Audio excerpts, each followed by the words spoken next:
you know, the world wants to move on, is the truth, doesn't it? They want to get on with the peace process, with phase 2. There isn't a great desire to go back and examine what happened in the past, but you're not going to let them move on. No, I'm not going to let them off the hook, because I understand that there is a great deal of interest in moving forward. I think that the Palestinians are the first to want to move forward.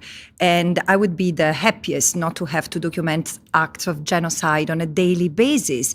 But the thing is that the ceasefire is not, if you allow me, is not precarious, is non-existent. You know, since the day the ceasefire was proclaimed, nearly 400 Palestinians have been killed by the Israeli army in Gaza. Israel has committed over 700 violations of the ceasefire. It remains in over 50% of the Gaza Strip. It continues to demolish homes, to pulverize what remains. And what is more sadistic, to withhold aid. 1/4 of what had been agreed as part of the ceasefire, the so-called ceasefire, has entered the Gaza Strip.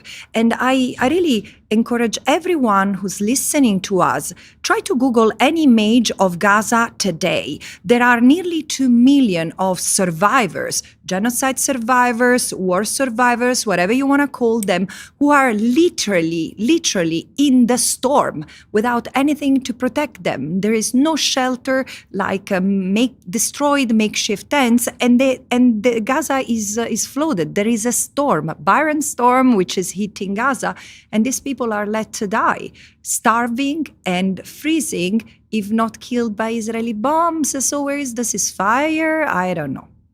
I mean, I suppose the argument is that it's not at the intensity that it was. The level of killing isn't as high as it was, and more aid is getting in, and there is some political progress. I mean, do you at least agree that things are better than they were at the beginning of October? Oof, you're asking me a tough question, because, you know, I mean, if we had 2-4 British people killed every day, would it be okay for you instead of 100? It's not okay to me, because why are these people dying? Why are these people being killed? I'm telling you, because this is the genocide that continues through other means. Israel has zero intention to relinquish control of the Gaza Strip. So what has been sold to the world as the peace plan, which is nothing else than a 20-point thought bubble, as Commissioner Sidoti has defined it, is a way to push the international community to have an alibi not to continue to engage with Gaza. But Israel wants to continue the expulsion of Palestinians from there, because this is the last attempt, the last chance they have to regain control over Gaza. And we should also be talking of what's going on in the West. Gaza and Palestine today have put ourselves in front of a mirror and are telling us who we are as individuals, as societies. And frankly, look at again, before thinking of what the Palestinians would be ruled by, look at the governments we have, who have been teaching and preaching international law and human rights worldwide until they were put on a test.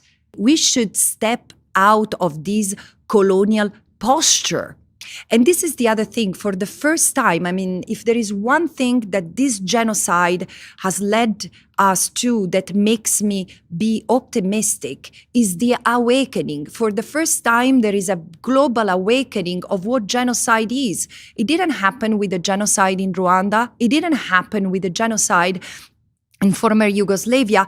This genocide has provoked a global outcry. And doesn't matter how hard so-called liberal governments push on their citizens to obey and look away, people don't bend, because they see the humanity of the other and their own humanity sacrificed in Gaza.